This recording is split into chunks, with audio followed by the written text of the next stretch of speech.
on that Monday morning,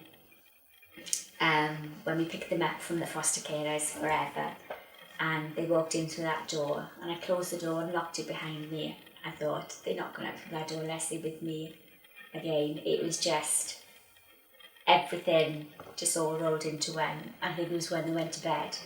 The emotions actually set in, thinking, I've got 2 children sleeping upstairs, and it's like sneakily looking at them, so every now and again checking that they were still there.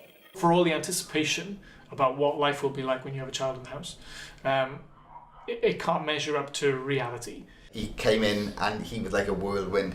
He did things that our nephews they never even thought of doing.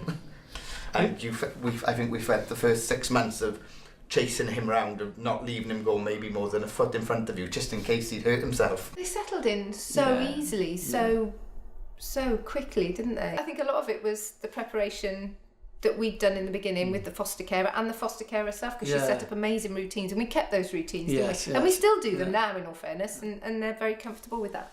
It took a while for them to actually fully settle, especially the older one, where we would sit on opposite ends of the sofa. So gradually the older one would come and slide on the sofa, so perhaps her feet would land on me first, and then gradually it'd be something else. And now she'd either sit on top of me or by the side of me. And that moment where they actually come out and say, I love you, Mummy, it is a moment where you'll cherish that moment forever.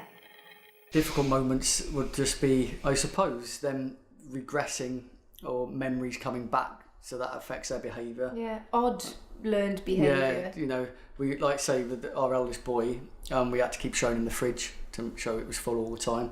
Everything is like it's on steroids, because it's more intense because of their life experience. But it's a process, and it's over time, and those things are getting less. Oh yeah. A lot less. And we're also getting some family therapy as well, which is brilliant. I mean, that's making a massive difference. In the early days, the support from the adoption service was every other week from my social worker and every other week from their social. They alternated week by week, and then it gradually got less until the adoption order was granted, and then that was stopped. We do have 2 adoption fund days every year, which are summer and Christmas, which the girls love to go to.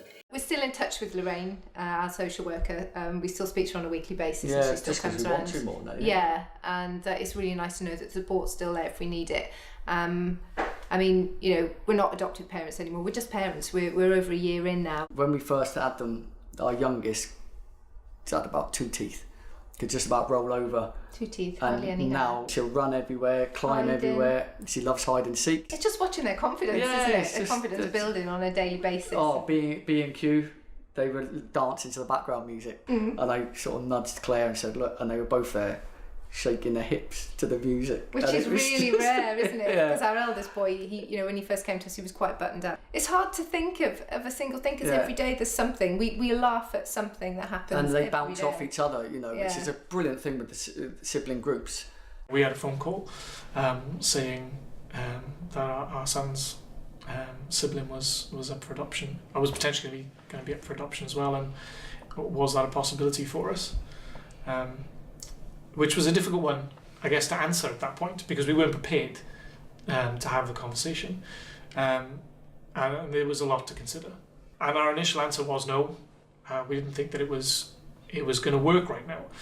One of the main considerations for that was that we hadn't actually finished adopting our first child. That was still a live process in court. We sat down, we had a detailed conversation where we both agreed that we didn't only want to have one child.